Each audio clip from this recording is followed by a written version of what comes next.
Welcome to PVTV English edition. In this program, The State of Play in Myanmar, we are going to deliver current affairs reviewed by PVTV so that our friends around the world who are craving for democracy and human rights get a better understanding of the actual footage of the situation in Myanmar.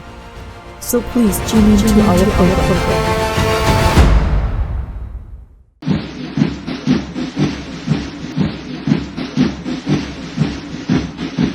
Terrorist military's hit squad. Facing increasing pressure in political, military, and international arena, the terrorist Myanmar military have developed a new tactic to control the civilians through fear. The formation of the murder group known as the Tuay Tao group, which roughly translates to the blood-drinking group.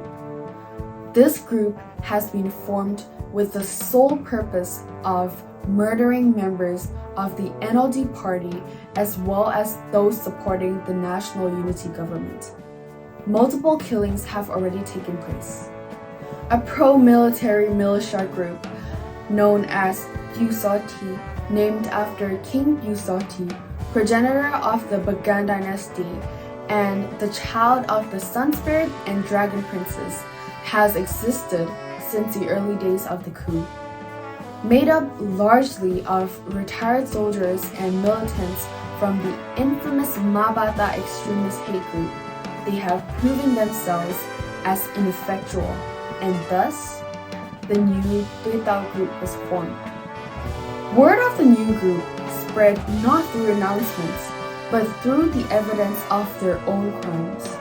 There are witnesses to an incident which took place in Mandalay, wherein a couple who owned the well-known Say Win tea shop were abducted and inhumanely killed by police. Their dead bodies left beside the road. The bodies were then tagged with the Tuay Tao group emblem as a way to take credit for their murders. The emblem shows an ancient man with his hair tied high, brandishing two swords in a red border which reads both Tuay Tao Group and Red Operation Mandalay.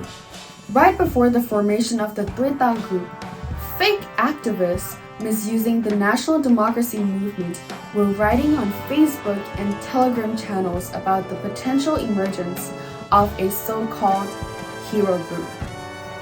On the 21st of April 2022, the group made its initial announcement of its operations and began murdering civilians. Most of the murders have been committed in Mandalay, but there have been several killings in Yangon as well. Clear connections can be found between the members of the Tuay Tao group and the Busoti, many of whom have taken leadership positions. Locals reported that members of the Busoti have provided training to the Tuay Tao group, and both groups have clear and close connections to the military establishments themselves.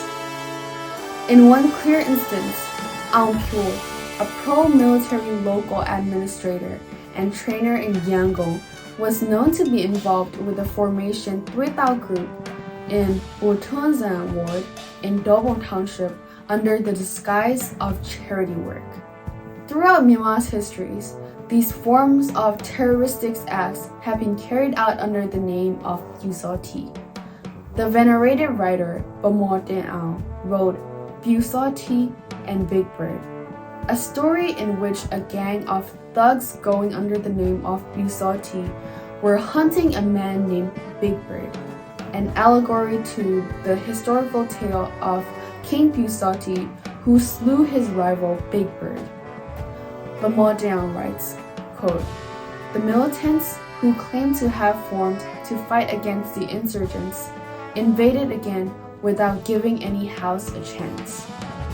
When the Busoti left Injinkin village, they did not get Big Bird, but some poor Injinkin villagers were left crying, not exactly knowing why." In these lines, it can be seen how readily the name Busoti has been taken throughout history by murderous gangs which kill, rob, and rape. Admission of this policy came from Zominton, the military spokesperson, who stated during the press conference held on the 27th of April this year that the military will be using strength of the people to attack the People's Defense Forces. Political analysts presume that the military is losing ground to the PDFs on all fronts. Therefore, Zominton is signaling that the military intends to push their paramilitary groups to commit more crimes and frame the military's crimes as retaliation from the pro-military civilians in order to sow discord and mistrust among the people. Connecting these dots, it can be inferred that both the PVTV and the Tuitao group are simply the same organizations with different branding. But whatever name they use, they have dedicated themselves to killing civilians in the political sector, particularly targeting members of the NLD. Indeed, the Tuitao group wrote in its Red Operation Alert that they will murder members of the NLD, extremist supporters of the NLD, members of the PDF, and their family members. From this, it is clear that the military is on a campaign to hunt down and kill members of the NLD, anti-coup activists, and their families in a targeted assault on civilians to quash dissent. Tuitao groups operate with seeming impunity and no fear of the repercussions. They make no effort to hide their crimes at all. At the time of filming this, the military's Tuitao thugs have already mercilessly murdered at least 10 civilians, most famously the owners of the same women tea shop. The Irrawaddy Region Defense Force has also warned that the terrorist military have employed a variety of methods to fabricate information and spread lies in order to divide those a part of the Spring Revolution, which has otherwise brought together groups previously hostile to one another and achieved the greatest degree of unity Myanmar has ever seen since independence. During the more than 1 year that the Spring Revolution has been fighting back against the coup, there has been a growing wave of unity among disparate groups, crossing racial, religious, and cultural barriers.